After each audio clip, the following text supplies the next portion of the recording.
하나님께서 30년 동안 제가 목회한 과정을 이렇게 지나 보니까요, 주로 교회가 큰 변혁이 있을 때, 그 교회 역사상 가장 큰 변화가 있을 때 부교육자건 담임 목사건 그때 사역을 했던 것 같아요. 그래서 저는 늘 변화의 시점에 하나님이 어떤 사람에게 주목하시는가에 대해서 굉장히 관심이 많습니다. 오늘 설교에 듣는 여러분들도 이 포인트를 보고 한번 생각하시고 들어보시면 유익이 있을 줄 알아요.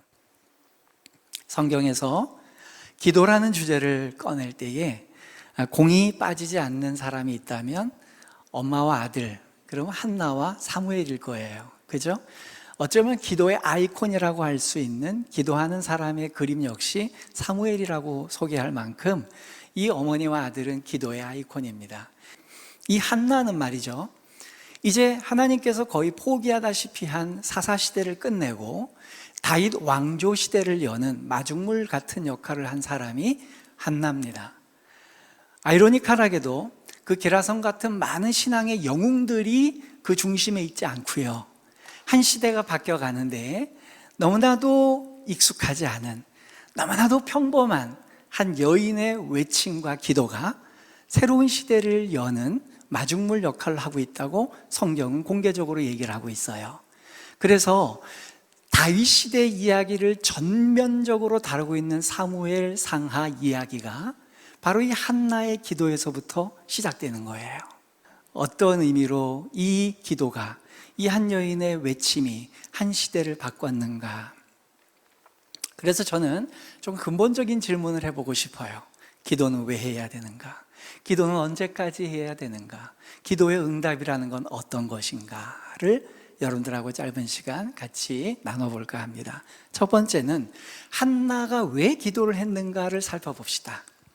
한나의 인생의 가장 큰 고통이 무엇이었을까 생각해 보자는 거예요. 제일 먼저 떠오르는 가설이 있어요. 그건 바로 뭐냐면 분인나라고 하는 대적자 때문이에요. 맞아요. 같은 집에 살고 있는 다른 부인인 분인나가 이 한나를 괴롭힙니다. 여러분, 이 자리에 오신 여러분들도 인간관계에 얽히고 설킨 문제가 있을 때 우리는 그것만큼 고통스러운 문제가 없어요. 내가 저 사람만 없으면 살 것 같은데, 저 사람과의 관계만 좀 해결이 되면 내가 좀 행복할 것 같은데 할 때 우리는 그 마음을 다 토로하지 못할 때 기도의 자리로 나아갑니다. 그러면서 그런 기도하죠. 아시지요, 아시지요. 주님은 아시잖아요 라고 기도를 해요. 그런데 그 인간관계의 관계가 해소되면 행복할까요? 그런 기도가 이제 다 이루어진 걸까요? 사실 생각해 보니까요, 사무엘상 1장 6절 한번 제가 읽어볼게요. 여호와께서 그에게 임신하지 못하게 하심으로 그의 적수인 분인나가 그를 심히 격분하게 하여 괴롭게 하더라. 누군가가 나를 아주 그냥 지목해서 괴롭게 하면 그거만큼 어려운 거 없잖아요. 우리 뭐 다 살 만큼 살아왔어요. 그러다 보니까 스타일이 안 맞고 경향성이 안 맞고 또 같이 공유할 수 없는 가치가 있는 사람이 너무 가까이에 있을 때 그로 인해서 받는 스트레스는 정말 말로 할 수가 없습니다. 근데 질문이 있어요. 이 한나가 불과 2장에 가보면 그의 모든 행복, 불행이 행복으로 바뀌어 있는 걸 보게 돼요. 질문입니다. 이 분인나가 사라졌을까요? 아니에요. 그 괴롭게 하고 내 인생을 불행하게 여겼다고 만들다고 여겼던 그 분인나는 그대로 살아있어요. 우리는 그런 생각해요. 영적으로 나하고 맞지 않는다, 스타일이 맞지 않는다, 또는 여러 가지로 나를 괴롭게 한 저 사람만 없어지면 내가 행복할 것 같은데, 그럴 때 하나님께서 현격하게 저 사람을 벌 주시길 바래요. 내가 기도했더니 그 사람이 어떻게 됐더라. 그럼 통쾌해요. 근데 좀 그렇게 해서 하나님이 일하시고 그 사람을 행복해 하는 경우를 전 본 적이 없는 것 같습니다. 그럼 첫 번째 가설이 아니네요. 두 번째, 가족 간의 갈등이죠. 갈등 중에 갈등은 가족이에요. 근데 이 가족이 참 어려운 게 뭐냐 하면 사랑의 대상이지만 또 어떨 땐 왼수 같아요. 성경을 한번 볼까요? 사무엘상 1장 8절 화면을 보시면 돼요. 그의 남편 엘가나가 그에게 이르되 한나여 어찌하여 울며 어찌하여 먹지 아니하며 어찌하여 그대의 마음이 슬프냐. 내가 그대에게 10 아들보다 낫지 아니하냐 하니라. 여러분, 남편 어떻게 보이십니까? 이 남편이요, 한나를 갑절이나 줬대요. 그 대적 분인나 말고 이 여자한테 갑절이나 사랑했대요. 그럼 남편의 사랑을 지금 받고 있으면 행복해야 되잖아요. 근데 왜 안 채워주죠? 이런 질문은 어떠십니까? 진짜 나를 사랑했으면 첩을 두지 말든지. 이해되셨어요? 원인은 지가 제공해 놓고 왜 사랑한다고 얘기해? 가족이 이래요. 어떻게 생각하면 내가 너를 제일 사랑해? 그래 놓고는 가장 큰 상처를 주는 것도 가족이에요. 남들이 안 보면 되고요, 가족은 끊을 수가 없어요.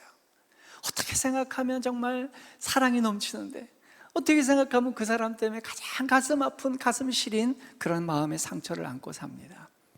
남편의 사랑으로 채워지지 않는 그 갈증, 기도의 자리로 나아가게 할 수 있었겠죠. 근데 그것도 아닌 것 같아요. 왜? 그렇다고 한나가 기도했더니 남편인 엘가나가 그 분인나라고 하는 여자하고 이혼하고 나만 데리고 살았더라, 이렇게 안 끝났다는 얘기죠. 얘기는 여전히 남편은 바뀌지가 않았어요. 심지어 이 사람은 그 시대의 목회자였습니다. 다 썩었어도 목회자는 바르야 되잖아요. 근데 남편인 신앙심이 있다고 하는 남편이 이 지경으로 살고 있어요. 바뀌지 않았어요. 세 번째, 아유 목사님, 아무리 인간관계가 어렵고 가정생활이 힘들어도요, 우리가 희망이 있거든요. 교회 와서 목사님 설교 듣고 교회에서 은혜 받으면 저 살아갈 수 있거든요. 근데 이 시대의 문제는 목회자의 문제잖아요. 남편 목회자뿐만 아니라 그 시대의 담임 목사였던 엘리라고 하는 사람 엉망진창이잖아요.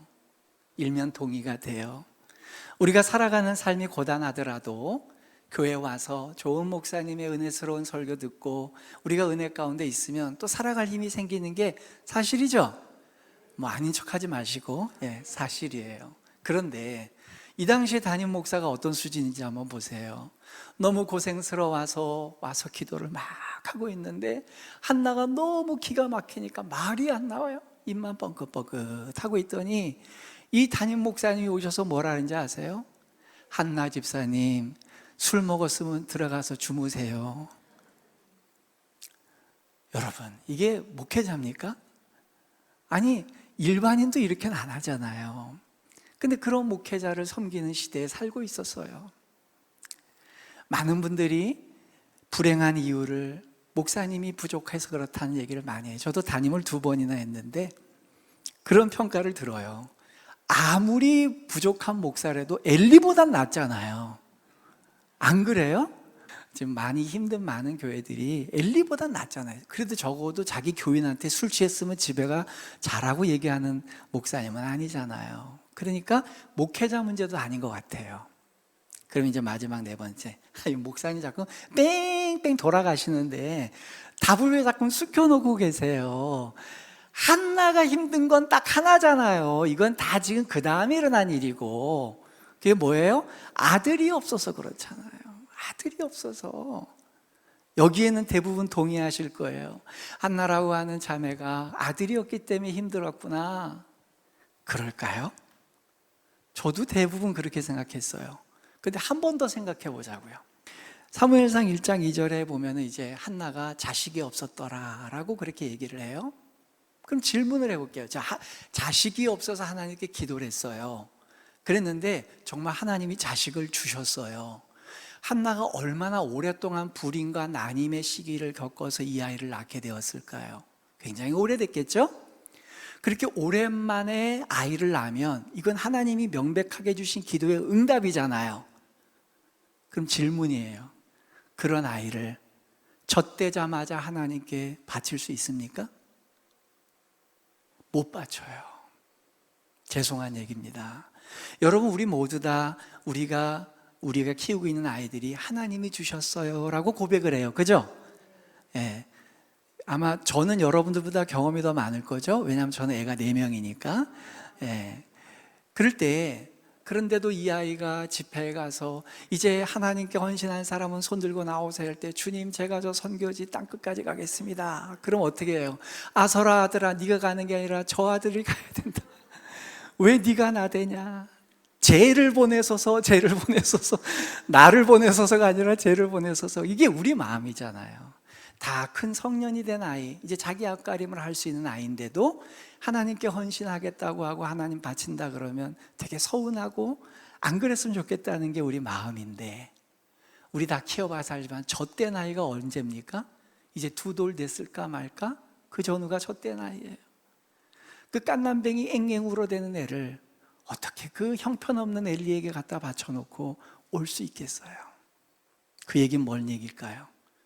한나는 아들이 없는 것 때문에 그런 게 아니에요. 어떤 분은 그러세요. 한나가 그 외에도 아들이 많이 낳았는데 그건 사무엘 바친 다음에, 그 다음에 하나님이 축복으로 주신 거고요.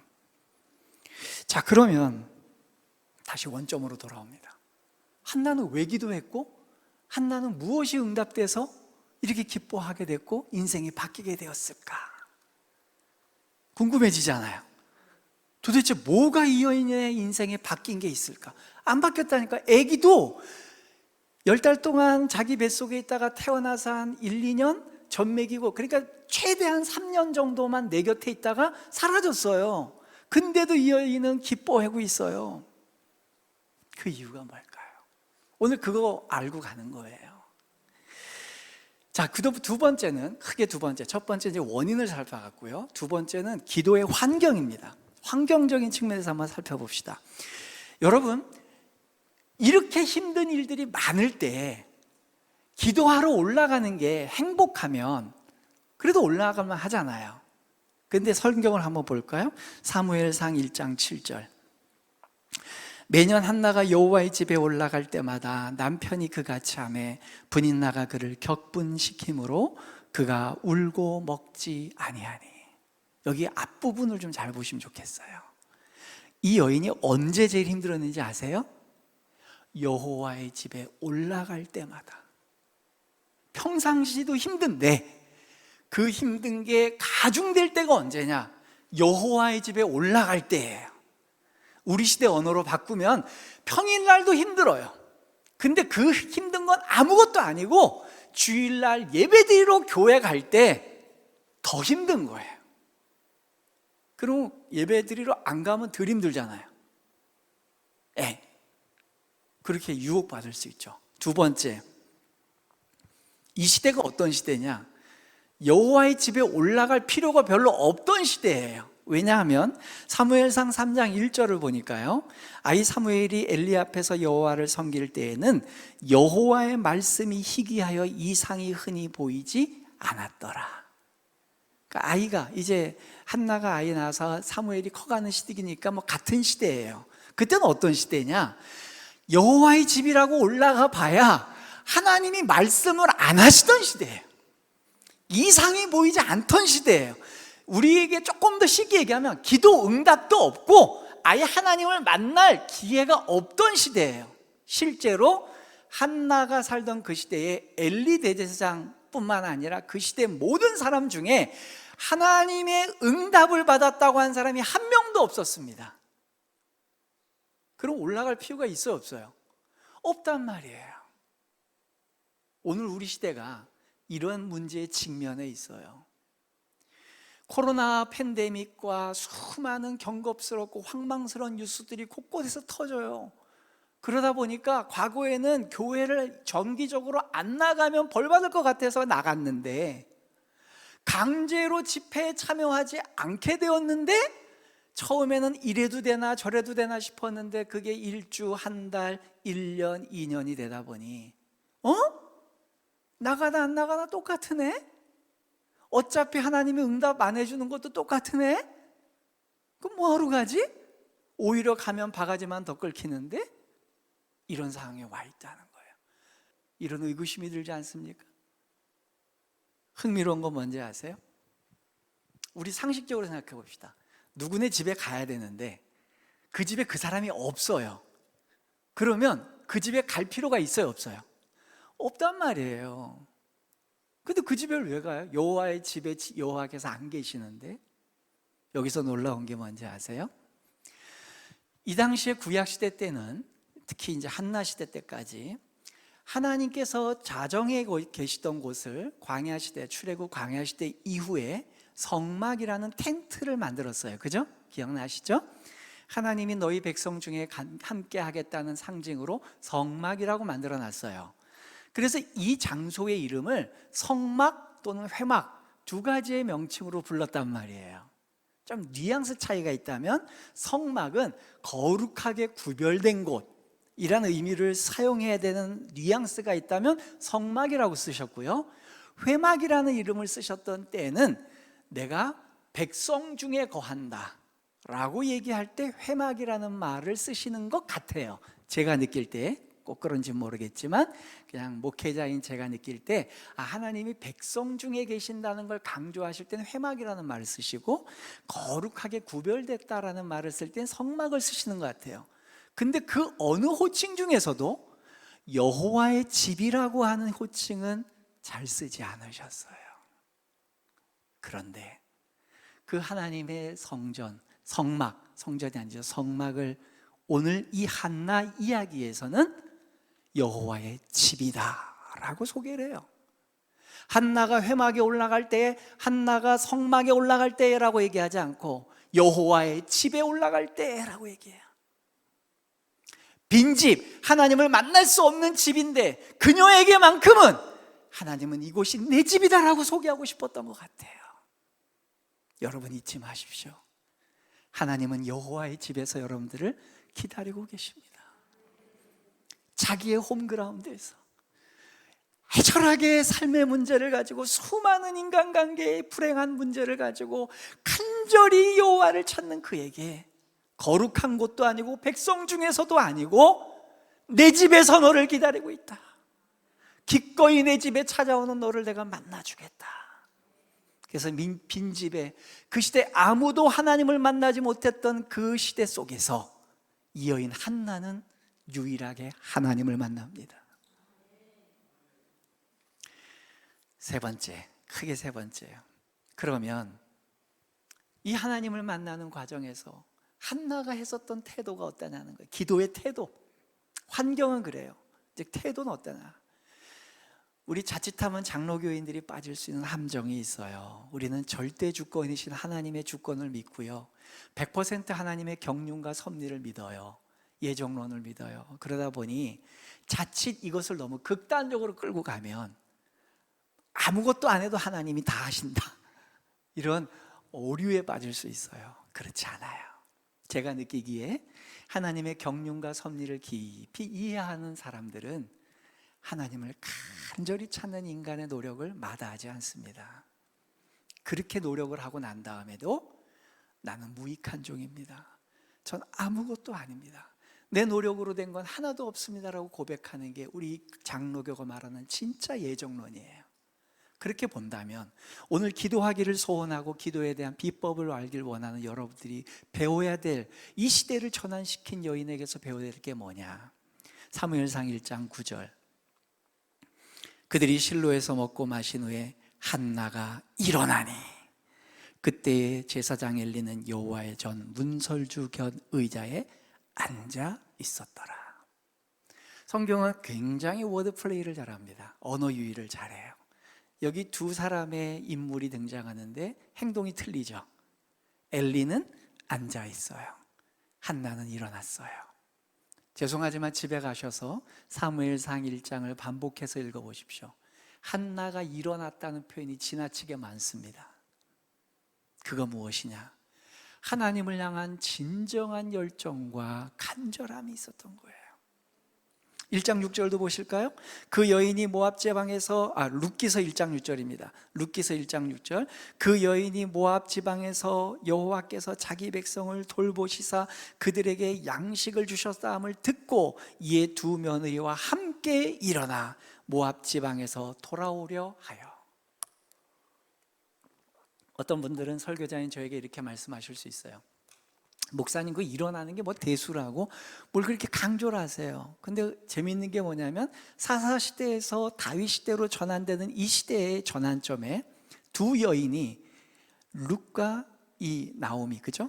그 여인과 이 한나라고 하는 여인의 이야기가 중첩돼 보이는데, 이 세 여인들의 공통점이 뭐냐면 일어나서 왔다는 거예요. 하나님께서 이 시대에 찾는 기도자들은요, 생각하는 사람들, 관념 속에 있는 사람들, 기도를 머리로만 배운 사람들을 원하지 않으십니다. 일어나서 현장에 오는 사람들을 바라보세요. 여러분, 교회 예배당의 매력이 뭔지 아십니까? 오직 예배와 기도를 위해서만 쓰이는 곳이에요. 어떤 분들은 최근에 이제 교회 밖에 운동을 하시는 분들은 예배당이 필요 없다 이런 주장하는 분들이 있어요. 전 그렇게 생각하지 않아요. 오직 예배와 기도를 드릴 수 있는 이곳에서 기도하고 이곳에서 예배하는 거, 여러분들 상상보다 굉장히 파괴력이 있습니다. 또 하나의 예를 들어볼까요? 여러분, 열왕기상 19장 4절 이후에 보면 그 위대한 선지자 엘리야의 이야기가 나옵니다. 열왕기상 19장 4절부터 7절까지를 제가 쭉 읽어드릴게요. 자기 자신은 광야로 들어가 하루길쯤 가서 한 로뎀나무 아래에 앉아있죠. 자기가 죽기를 원하여 이르되 여호와여 넉넉하오니 지금 내 생명을 거두시옵소서. 나는 내 조상들보다 낫지 못하나이다 하고 로뎀나무 아래에 누워 자더니, 누워 있었어요. 엘리야가.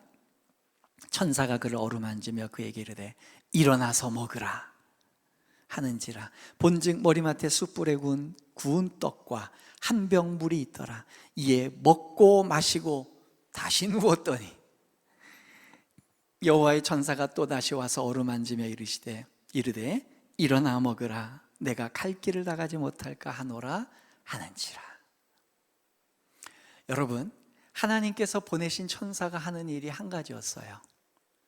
지치고 낙담하고 번아웃된 이 사역자를 먹여서 일으키는 거예요.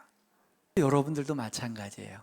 화려하게 하나님 앞에 기도하고 하나님과 깊은 교감 가운데 있었던 시절도 있는가 하면, 또 어떨 때는 저 기가 막힐 웅덩이 같은 곳에 내려가서 하나님을 어디 계신지 찾고 정말 내 마음이 답답하고 컬컬할 때가 있어요.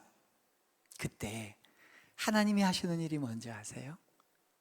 먹을 거 주시고 일으키십니다. 하나님께서 내게 주시는 그 일용할 양식이 얼마나 소중하고 값진가. 여기 오늘 본문 이 열왕기상에 보면 하나님이 엘리야에게 오셔서 로또를 맞게 하신 게 아니에요. 몇십억을 주시거나 인생을 다시 재생할 수 있는 큰 사업자금을 주신 게 아니에요. 구운 떡과 물 한 병 주셨어요. 이게 뭔지 아십니까? 일용할 양식이에요. 하루 먹고 일어나서 그 하루 동안에 걸어갈 길을 가거라. 언제까지? 그렇게 자꾸만 안고 싶고 눕고 싶고 자포자기하고 그만 끝내고 싶은 그에게 하나님께서 사람을 보내시고 천사를 보내시고 까마귀를 보내서 한 병 물을 마시게 하고 한 덩어리 떡을 먹게 한 다음에 기어코 일어나 한 발짝 한 발짝 걸어갔더니 이 엘리야가 도달한 곳이 어딘지 아세요? 하나님의 산 호렙에 이르렀습니다. 그 위대한 모세가 하나님 앞에 40년 동안 잊혀진 인생을 살았을 때에 애굽의 그 화려한 궁정의 생활이 아닌 그 광야에서 40년 동안 아무에게도 기억되지 못하는 그 인생을 살았다가 그가 양무리를 뒤를 쫓아 꽁무니를 쫓아가다가 만난 그 호렙산, 그래서 그로 하여금 일약 무명의 광야에 떠돌이 양치기 위해서 이스라엘에 오고 오는 세대 중에 가장 강력한 위대한 선지자 모세를 세우게 하시는 그 만남의 장소 호렙에 이르게 하셨다는 거예요. 오늘 기도의 자리에 나오신 여러분들에게 권면합니다. 당장에 내게 기도의 응답이 없는 것 같고 내가 지쳐 힘들고 쓰러지는 것 같더라도 하나님께서 여러분들에게 주시는 하루 한 끼니의 밥이 있다면 드시고 일어나십시오.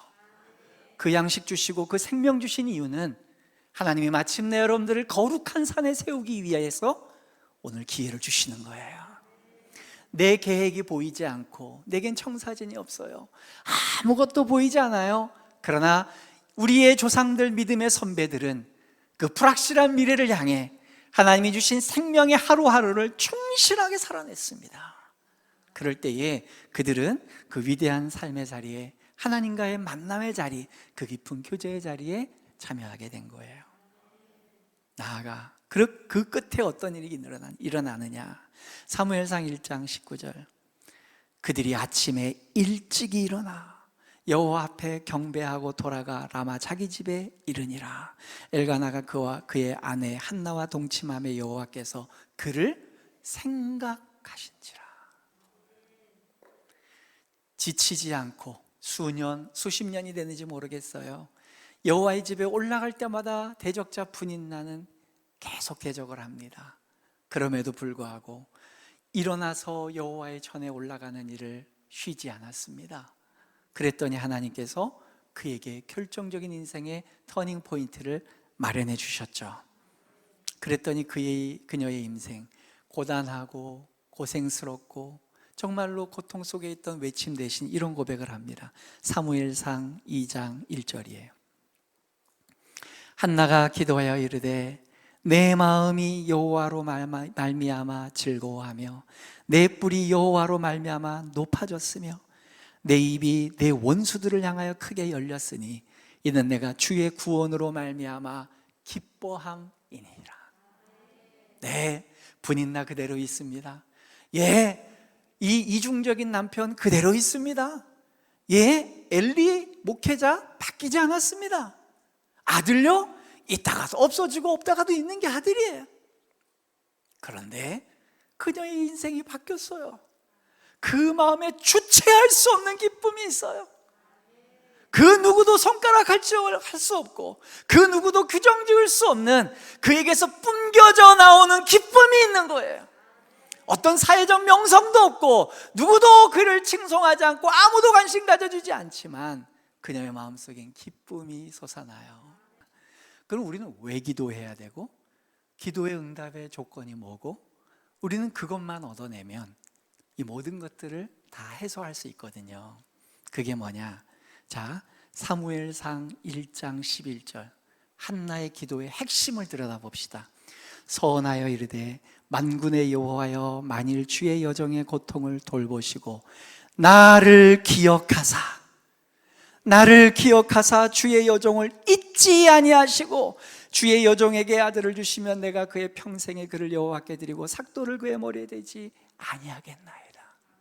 아들 주시면 내 마음대로 키우겠다. 아들이 중심이 아니야. 이거 몇 번 읽어보세요. 핵심이 뭔지 아십니까? 주님 저를 기억해 주시면 됩니다. 이 세상에 어떤 고난이 있고 어떤 형편이 있더라도 주님만 나를 기억해 주신다면 저희가 해결할 수 있습니다. 예, 분인나가 자꾸만 내 신경 건드립니다. 나를 불편하게 합니다. 그러나 분인나가 10명이 있더라도 여호와께서 나를 기억해 주시면 저는 주님 버틸 수 있습니다. 남편이 사랑한다고 말을 하지만 첩질을 하고 두 번째, 세 번째 아내를 찾아간다 할지라도 여호와께서 나를 기억하시고 나를 사랑한다고 해주신다면 저 주님이 세상 살아갈 수 있습니다. 목회자가 기준에 미치지 못하고 신앙생활의 여러 조건이 내 마음속에 맞춰지지 못한다 할지라도 주님이 기억하시면 저 살 수 있어요. 아들요? 제 인생에 가장 없는 것, 결핍된 것, 이것만 있으면 내가 될 것 같다는 것, 아들일 수도 있고요, 명예일 수도 있고요, 돈일 수도 있고요, 사업이 잘 되는 것일 수도 있고요, 내 아들이 좋은 대학에 입학하는 것일 수도 있겠어요. 그러나 주님, 그게 문제가 아니라 여호와께서 나를 기억하신다면 그게 있고 없고가 문제가 아닌 것 같아요. 주님이 기억하시면 족하리. 예수님 사랑으로 가득한 모습, 천사도 흠모하는 아름다운 그 모습, 전국에서 해같이 빛나리. 제가 7살 때예요. 저희 아버지는 예수를 안 믿으셨고요, 저희 어머니는 예수를 믿었는데 저희 고향 도시에 한 목사님이 쫓겨나서 오갈 데가 없으셨어요. 그 모습을 본 우리 어머님이 마음이 통해서 그 목사님과 저희 가정이 개척을 합니다. 평신도이자 예수를 믿지 않던 아버님까지 동원이 돼서 교회를 개척했어요. 그리고 상가교회를 시작했다가 이내 아버님은 예수님을 믿게 되고 2번에 걸쳐서 건축위원장을 하셨어요.